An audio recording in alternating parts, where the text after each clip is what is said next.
आप सबको प्रभु यीशु के नाम से जय मसीह। एक बार फिर से आप सबको अपने इस वीडियो में आपका स्वागत करता हूं। दोस्तों, क्या आप प्रभु यीशु में विश्वास करते हैं? अगर विश्वास करने के बाद भी आपकी परेशानी का हल नहीं निकला है, विश्वास करने के बाद भी आपके जीवन की समस्याएं कम नहीं हो रही है, क्या आप प्रभु यीशु में विश्वास करते हैं और विश्वास करने के बाद भी आपके जीवन की जो बीमारियां हैं, जीवन का जो संकट है, जीवन का जो क्लेश है, वो कम नहीं हो रही है? क्या आप प्रभु यीशु में विश्वास करते हैं फिर भी आपके घर में पैसे नहीं रुकते हैं? इन सारी समस्याओं का क्या कारण है? क्या कारण है कि आज आप प्रभु यीशु मसीह में विश्वास करने के बाद भी आप परेशान हैं, आप चिंता में हैं, आप परेशानी में, आपके परिवार को दिक्कतों का सामना कर रहा है? ये सब क्यों हो रहा है? क्या मसीह हमारी प्रार्थना को नहीं सुनता है, या विश्वास करने के बाद भी ऐसा समस्या हमारे जीवन में क्यों है? तो मैं प्रियो, इसी सब बातों को लेकर के आज मैं आपको इस वीडियो के माध्यम से आज मैं आपको कुछ बताना चाहता हूं। जो नए मसीह अक्सर ऐसा गलती करते हैं, ऐसा पाप करते हैं जिसके कारण से परमेश्वर का क्रोध, परमेश्वर का जो श्राप है उसके ऊपर में पड़ता है। तो मैं प्रियो, ऐसी कौन सी गलती है जो आप कर रहे हैं और उसी गलती के वजह से आपके जीवन में परेशानी आ रहा है, आप कर्जे में जा रहे हैं, आपका परिवार क्लेश झेल रहा है? ऐसी ऐसी गलतियों के बारे में आज मैं आपको बतलाऊंगा जिसके कारण से आज आप तकलीफ में हैं और आज आप दिक्कत में हैं। तो मैं प्रियो, ऐसी कौन सी गलती है जो मसीह लोग अक्सर करते हैं जिसके कारण से उसके जीवन में परेशानी, मुसीबत, समस्या का कभी भी हल नहीं हो पाता है? तो इस वीडियो को आप पूरा अपने जीवन से कुछ मिनट को निकाल करके आप देख लीजिए, ताकि आपके जीवन के उलझन के बारे में, आपके जीवन की समस्या के बारे में आपको अच्छे से पता हो जाए और आप जो है उसका समाधान कर सके। मैं प्रियो, बहुत सारे क्या करते हैं, जो नए विश्वासी मसीह भाई बहन है, वो क्या करते हैं, जब प्रभु यीशु मसीह में जाते हैं, चर्च में जाते हैं, वचन को सुनते हैं, तो वो क्या करते हैं, झट से प्रभु यीशु मसीह में विश्वास करते हैं। और विश्वास करने के बाद जो है, क्योंकि मैं प्रियो, उनके जीवन में वचन के माध्यम से कुछ काम होते हैं कि परमेश्वर उनको आशीष देते हैं, जिसके वजह से वो मसीह को विश्वास करते हैं और बपतिस्मा को ग्रहण करते हैं। बपतिस्मा ग्रहण करते हैं और बपतिस्मा ग्रहण करते हैं, लेकिन परमेश्वर की आज्ञा जो है, सारी आज्ञा उसके जीवन में पूरी नहीं होता है। मैं प्रियो, बहुत सारे मसीह क्या करते हैं, मसीह को विश्वास भी करते हैं और उनका जो पुराने जो देवी देवता है, जो घर का गोसाई है, जिसको वो वर्षों से वो अपने बाप दादों के समय से जिसको वो पूजते आया है, उसको भी पूजता है और प्रभु यीशु मसीह को भी विश्वास करता है, जिसके कारण से परमेश्वर का क्रोध उसके ऊपर में पड़ता है। एक वचन में आपके सामने पढ़ूंगा, लिखा हुआ है यहाँ पर निर्गमन 20:3 में लिखा है, तू मुझे छोड़ दूसरों को ईश्वर करके ना मानना। मेरे प्रियो, वचन कहता है तू मुझे छोड़ करके दूसरों को ईश्वर करके ना मानना। जब हम आगे पढ़ते हैं तो लिखा हुआ है, तू मूर्ति पूजा मत करना या किसी मूर्ति को खोद कर मत मनाना। मेरे प्रियो, यहीं पर बहुत सारे जो नए मसीह भाई बहन हैं गलती करते हैं। क्या गलती करते हैं? बपतिस्मा लेते हैं, चर्च में भी जाते हैं और घर में भी 10 रंग का भगवान का फोटो लगा कर रखा है और उसे आरती उतारता है, अगरबत्ती दिखाता है। ऐसे करके वहाँ पर वो पुराने देवी देवताओं को भी पूज रहे होते हैं और चर्च भी जाते हैं और प्रार्थना भी करते हैं। तो मेरे प्रियो, यहाँ पर कहने की बात यह है, मेरा कहने का मतलब आपको यह है, जब आप प्रभु यीशु में विश्वास किए हैं, आपने जीवित परमेश्वर पर विश्वास किया, आपने दीक्षा लिया, बपतिस्मा लिया, तो आपके लिए जो पुराने जो देवी देवता जिसको आप पूजते थे, उसको आपको छोड़ना है, उसको आपको छोड़ना है।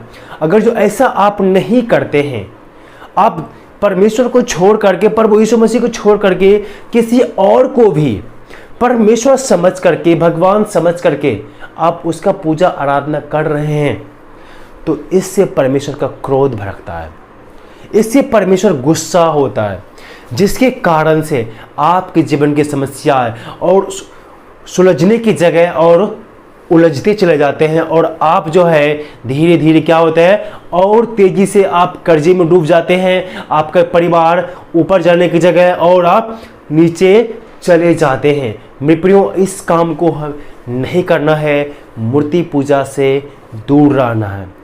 मूर्ति पूजा से दूर रहना है। बहुत सारे लोग ऐसे गलतियां करते हैं। कितना लोग सोचते हैं कि मैं इतने सारे देवी देवताओं को पूजता तो हूँ, एक भगवान और बढ़ गया और यीशु को फोटो लगा करके घर में रख दिया और सारे देवी देवता के साथ में उसका भी पूजा करता है। एक चीज़ भी नहीं करना है, मूर्ति पूजा भी नहीं करना है।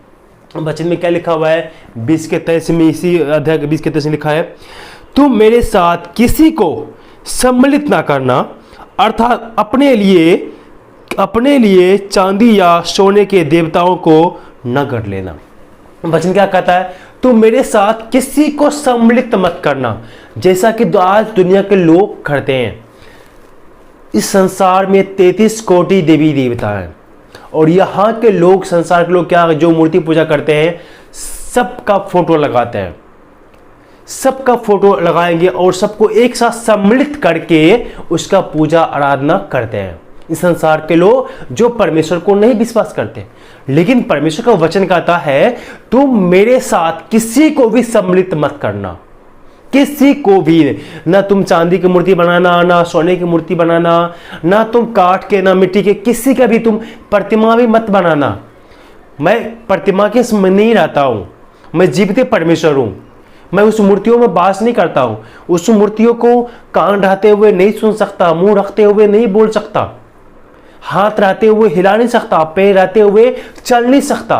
वो तो काठ है, मिस्त्रियों ने उसे बसूले ठोक ठोक के, कील ठोक ठोक करके उसे बनाया है। उसे वो चल नहीं सकता, वो फिर नहीं सकता, वो बोल नहीं सकता। इसीलिए मेरे प्रियो, आज आप मैं सबसे कहता हूँ, किसी भी मूर्ति की पूजा मत करो, किसी कभी भी नहीं। यीशु की मूर्ति को भी पूजा मत करो। मूर्ति पूजा करना बाइबल में पाप है। इसीलिए एक गलती है, बहुत बड़ा गलती है एक मसीही व्यक्ति के लिए मूर्ति को पूजा करना और सब देवी देवताओं के साथ में यीशु की प्रतिमा को पूजा करना या सबको मिला करके आराधना करना। आप परमेश्वर की आराधना भी कर रहे हैं, आप मूर्ति को भी आराधना कर रहे हैं, जो आपका कुल देवता देवी है उसका भी आराधना कर रहे हैं। ये चीज़ भी नहीं करना है। आप जब भी प्रभु यीशु मसीह में विश्वास करते हैं, जब भी विश्वास करेंगे तो आपको पुराने हर एक चीज़ को छोड़ना होगा। आप पुराने जीवन में क्या करते थे उससे परमेश्वर को कोई फर्क नहीं है, कोई मतलब नहीं है। आपसे इस नए जन्म अर्थात जब आप प्रभु यीशु में विश्वास किया, आपने बपतिस्मा लिया, तो आपका ये नया जन्म है। वचन कहता है जो कोई मसीह में वो नई सृष्टि है, पुरानी बातें बीत गई। इसलिए इस नए जीवन में कुछ भी ऐसा काम मूर्ति पूजा के बराबर है जो आपको नहीं करना है। अगर जो आप ऐसे करते हैं, आपके जीवन का जो उलझने हैं, जीवन का जो क्लेश है, चाहे कर्जे हो या मुसीबतें हो, बीमारियां हैं, कभी भी आपके खत्म नहीं होंगे। इसीलिए इन चीज़ों को भी आपको जीवन में है तो इसे आप दूर करो। एक वचन और मैं सामने पढ़ना चाहता हूँ जो यहोशू 24 के 23 में लिखा है। यहाँ 24 के 23 में कहता है, यहोशू ने कहा अपने बीच में से पराये देवताओं को दूर करके अपना अपना मन इजराइल के परमेश्वर यहोवा की ओर लगाओ। यहाँ पर देखिए, यहोशू जो है बूढ़ा हो चुका है और बहुत सारा उम्र भी हो चुका है, और जो इजरायली लोग के अगुवाई करने के लिए जो यहोशू चल रहा है, पहले मूसा था और मूसा के बाद यहोशू आया, तो इन सबको आज्ञा दे रहा, बता रहा कि तुम खुद चुन लो, तुम किसकी आराधना करोगे, तुम किसकी पूजा करोगे।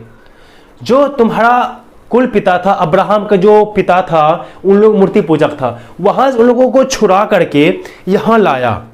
और यहाँ भी इजरायली जो है बार बार गलती करते थे, पाप करते थे, मूर्ति पूजा करते थे, जिसके कारण से उसके जीवन में परेशानी भी आया, उनको दिक्कतों का सामना भी करना पड़ा था। तो इसीलिए यहाँ पर यहोशू ने कहा अपने बीच में से पराये देवताओं को दूर करके अपना अपना मन इजराइल के परमेश्वर के हाथ की ओर लगाओ। मैं प्रिय, उन लोग भी कभी कभी हर एक अलग अलग मूर्तियों को पूजा करने लगे थे, कभी कभी वो पाप करते थे। तो मैं प्रिय यहाँ पर यहोशू करते हूँ, सब अपने अपने मन में से, अपने अपने बीच में से पराये देवी देवताओं को छोड़ करके, उनको हटा करके अपने मन जो हो यहोवा परमेश्वर के ऊपर में लगाओ। जो तुम्हारा इजराइल के जो परमेश्वर है, जो तुम्हारा परमेश्वर है, उसके ऊपर में मन लगाओ।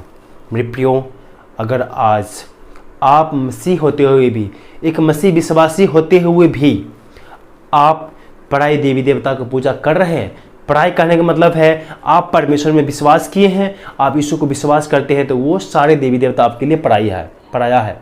तो उनको छोड़ करके, अगर आप करते हैं, उनको छोड़ करके आप यहोवा परमेश्वर के ऊपर में मन लगाए, उसकी आराधना करें, उससे प्रार्थना करें, तो वो परमेश्वर दया करने वाला परमेश्वर है। लेकिन अगर जो आप उनके आगे उल्लंघन करेंगे तो वो सजा देने वाला परमेश्वर भी है, वो जलन रखने वाला परमेश्वर भी है। इसलिए इन चीज़ों को, अगर जो आपके जीवन में एक गलतियां करते हैं, आप ये पाप करते हैं, मूर्ति पूजा का पाप करते हैं या कुछ भी गलती करते हैं, तो उन सारे गलतियों को छोड़ करके अपने अपने मन में से सबको निकाल करके आप जीवित परमेश्वर प्रभु यीशु मसीह पर अपना मन लगाओ, उससे प्रार्थना करो, उसको धन्यवाद करो। तब देखेंगे परमेश्वर जो है आपको पर आशीष देगा और आप जो है आगे बढ़ना शुरू हो जाएंगे और आपके जीवन से सारे श्राप खत्म हो जाएंगे। इसीलिए मेरे प्रियो, अपने आप को जांचो और आप जो है पाप किए हैं तो उसका अंगीकार कीजिए। आपके पापों के लिए प्रभु यीशु ने बलिदान किया है, इसीलिए अपने आप को जांचो और जो आपके जीवन में पाप है, जो आपने गलती किया है, उसके सुधारो और उसके पाप से अंगीकार करो, पछताव करके घुटने टेक के प्रार्थना कीजिए और परमेश्वर से माफ़ी मांगिए और परमेश्वर में फिर से नए तरीक़ा से आप आगे बढ़ना चालू कीजिए, तभी आप अपने जीवन में आगे बढ़ पाएंगे। मेरे प्रियो, ये था थोड़ा सा वचन। परमेश्वर आप सबको इस वचन के द्वारा आशीष दे।